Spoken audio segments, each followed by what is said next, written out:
नमस्कार, आप देख रहे हैं सी न्यूज भारत। सी न्यूज भारत पर वक्त है न्यूज बुलेटिन का। इस बुलेटिन में हम बात करेंगे बैतूल की, जहां शराबबंदी के बावजूद मुल्ताई में खुले आम अवैध शराब की बिक्री धड़ल्ले से जारी है। आगे बात करेंगे छतरपुर की, जहां सगाई की खुशी बदली मातम में, घर के बेटे को लगी गोली। ऐसी तमाम खबरों पर बात होगी विस्तार से। तो आइए शुरू करते हैं खबरों का सिलसिला। जल शक्ति मिशन के केंद्रीय दल ने जिले में जल संवर्धन और संरक्षण अंतर्गत कैच द रेन कार्यों का निरीक्षण किया।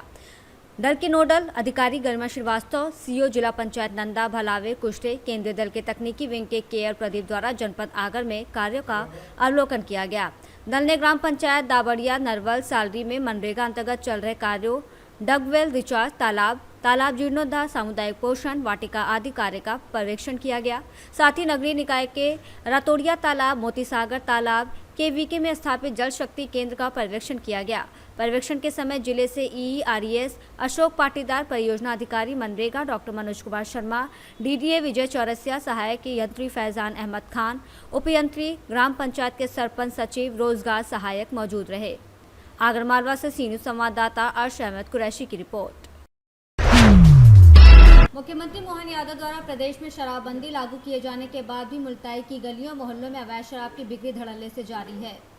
स्थानीय लोगों का कहना है कि पुराने ठेकेदार का गोदाम आज भी चालू है, जहां से खुलेआम शराब की पेटियां स्थानीय शराब व्यापारियों तक पहुंचाई जाती है।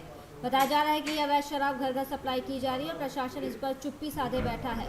गौरतलब है कि मुख्यमंत्री मोहन यादव की शराबबंदी नीति के बाद प्रदेशवासियों को ये उम्मीद थी कि अवैध कारोबार पर सख्ती होगी, लेकिन मुल्ताई में हालात इसके उलट नजर आ रहे हैं। लोगों का आरोप है कि आबकारी विभाग की निष्क्रियता इस अवैध कारोबार को और बढ़ावा दे रही है। ढाबों और सुनसान इलाकों में रात के समय खुलेआम शराब बेची जा रही है। कई जगह तो ये काम प्रशासनिक संरक्षण में होता दिखाई दे रहा है। नगर के जागरूक नागरिकों ने प्रशासन से मांग की है कि पुराने शराब ठेकेदारों के गोदामों की जांच कर तुरंत सील किया जाए, आबकारी विभाग की भूमिका की जांच हो और दोषियों पर सख्त कार्रवाई की जाए। पवित्र नगरी मुल्ताई को अवैध शराब की चपेट से बचाया जाए। वहीं स्थानीय जनों का कहना है कि शराबबंदी सिर्फ कागजों में दिख रही है, जमीनी स्तर पर हर गली में शराब बिक रही है। अगर सरकार वाकई ईमानदार है तो कार्रवाई करे। नमस्कार भैया। भैया, ये जो शराब बिक्री के जो संबंध में जो समाज में जानकारी मिलती है, किस प्रकार से समाज बिक्री मुल्ताई में पवित्र नगरी में लोगों के लिए मुसीबत बन गई, तो इस पर आपके क्या कहना है? पवित्र नगरी में अवैध शराब का धंधा पूरे जोरों शोरों से शुरू है।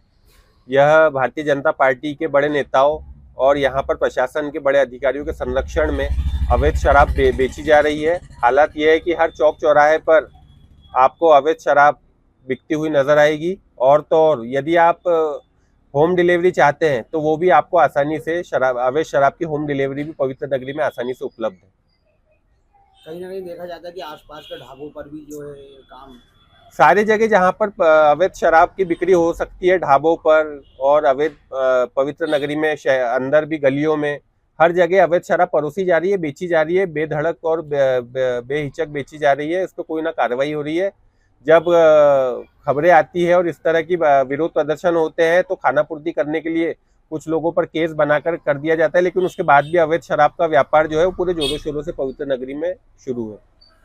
कहीं ना कहीं बीजेपी ने जो भारतीय जनता पार्टी की सरकार जो पवित्र नगरी में शराबबंदी का श्रेय ले रही थी, एक दुकान बंद करने के बाद में यहाँ पवित्र नगरी में सैकड़ों दुकानें अवैध शराब की खुल चुकी है और पहले से जो बिक्री थी वो और ज्यादा बढ़ चुकी है और बेरोकटोक और धड़ल्ले से अवैध शराब की बिक्री पवित्र नगरी में चालू है। शराबबंदी का कहीं ना कहीं किसको फायदा होता नजर आ रहा है? शराबबंदी का फायदा भारतीय जनता पार्टी के नेताओं को और बड़े अधिकारियों को हो रहा है, जो यहाँ पर जिनके संरक्षण में अवैध शराब बिक रही है। जनता को इसका कोई फायदा? जनता को क्या फायदा होगा? जनता और सभी लोग त्रस्त है अवैध शराब से, महिलाएं त्रस्त है। आप देख रहे हो गाँव गाँव से जो महिलाएं थाने आकर शिकायत करती हैं और जिस प्रकार से पूरे मुल्ताई विधानसभा में यहाँ पर जो गांव गांव में अवैध शराब बेची जा रही है उसे भी बंद करवाना चाहिए। बैतूल से सी न्यूज संवाददाता पीयूष की रिपोर्ट। छतरपुर जिला के महाराजपुर थाना इलाके में सराफा व्यापारी परिवार में बेटे की सगाई की खुशी मनाई जा रही थी, तभी अचानक घर के बेटे आशीष सोनी, जो कि सराफे का व्यापारी है, जिसे अचानक गोली लग गई। गंभीर हालत में जिला अस्पताल में भर्ती कराया गया था, जिसकी इलाज के दौरान मौत हो गई। घटना के बाद ड्यूटी में मौजूद डॉक्टर ने बताया कि हमारे पास एक आशीष सोनी नामक व्यक्ति को लाया गया था, जो महाराजपुर के रहने वाले हैं और एक सराफा व्यापारी भी है। वो जब आए थे तो हालत नाजुक थी, जिनकी इलाज के दौरान मौत हो गई और घर वालों से पूछने पर पता चला कि उनके घर में फलदान सगाई का कार्यक्रम चल रहा था, जिस दौरान हर्ष फायरिंग के दौरान घटना घटित हुई है। बॉडी को पोस्टमार्टम के लिए दिया गया है, शिफ्ट कराया गया है। उनके शरीर में 3 घाव थे, एक छाती में राइट की तरफ, वहीं एक लेफ्ट छाती में और राइट आर्म में लगी हुई है गोली। इनको देखने में लग रहा है कि 2 या 3 गोली लगी हुई है, बाकी पोस्टमार्टम में स्पष्ट हो पाएगा। फिलहाल पुलिस को जानकारी उपलब्ध कराई गई है, पुलिस गहनता से जांच कर रही है।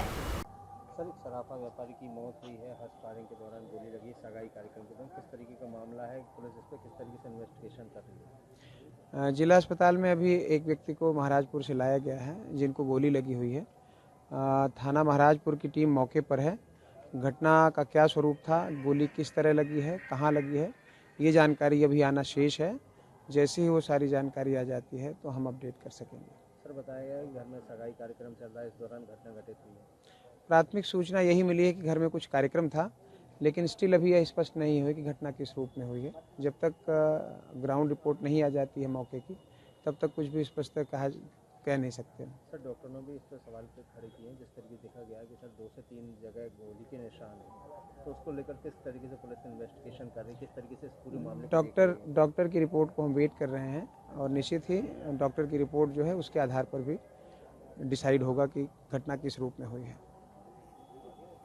जी सर, क्या घटना अभी हुई? हमारे पास एक पेशेंट महाराजपुर से लाए थे घर वाले, उसको गन शॉट लगी है, एक उसको हाथ में घाव है और छाती में घाव है। मोस्टली उसको एग्जिट वोट नहीं है तो गोली अंदर ही होगी। जब पेशेंट हमारे पास आया था तब गैस्ट्रिक कंडीशन में था, काफ़ी सीरियस। हमने घर को बताया, उसके बाद उसका CPR किया, उसको शॉक वगैरह भी दिया, दवाइयाँ दी, और हम लोग उसको बचा नहीं पाए पेशेंट का। संभवतः गोली हार्ट की तरफ लग गई है। हाँ, छाती में गोली लगी है। तो कितनी गोलियां लगने के निशान हैं? दो दिख रहे हैं हमको, एंट्री वोट 2 दिख रहा है, एग्जिट वोट नहीं है तो मोस्टली गोली अंदर ही होगी। छतरपुर से सी न्यूज संवाददाता कुलदीप सक्सेना की रिपोर्ट।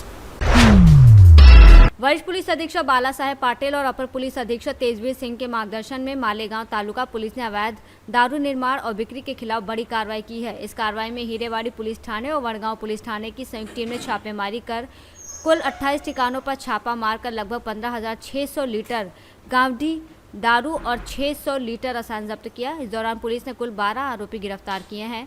मालेगांव तालुका के अंजनगांव, खड़की, राजापुर, सिंहपुर, भाबलद और सोनगांव इलाकों में छापेमारी की गई। पुलिस ने विभिन्न स्थानों से 11 मामलों में कुल 9,200 लीटर गावठी दारू और 200 लीटर रसायन जब्त किया। वहीं बंधन गांव तालुका में 2 अलग मामलों में 4500 लीटर रसायन पकड़ा गया।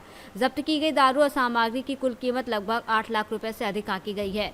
इस कार्रवाई में मालेगांव तालुका पुलिस थाने के PSI उपजीत पाटोले, API सरिता बोर्ड के PSI विकास शेलार, PSI अक्षय चौधरी सहित कई पुलिस कर्मचारी शामिल थे। पुलिस ने बताया कि अवैध दारू के खिलाफ ये मुहिम आगे भी जारी रहेगी और ऐसे कारोबार में शामिल लोगों के खिलाफ सख्त कार्रवाई की जाएगी। मालेगांव नांदगांव से सी न्यूज संवाददाता प्रकाश खैरे की रिपोर्ट। फिलहाल इस न्यूज बुलेटिन में इतना ही। देश दुनिया की तमाम खबरों के लिए बने रहिए सी न्यूज भारत के साथ। हर खबर आपके साथ, आपके हाथ।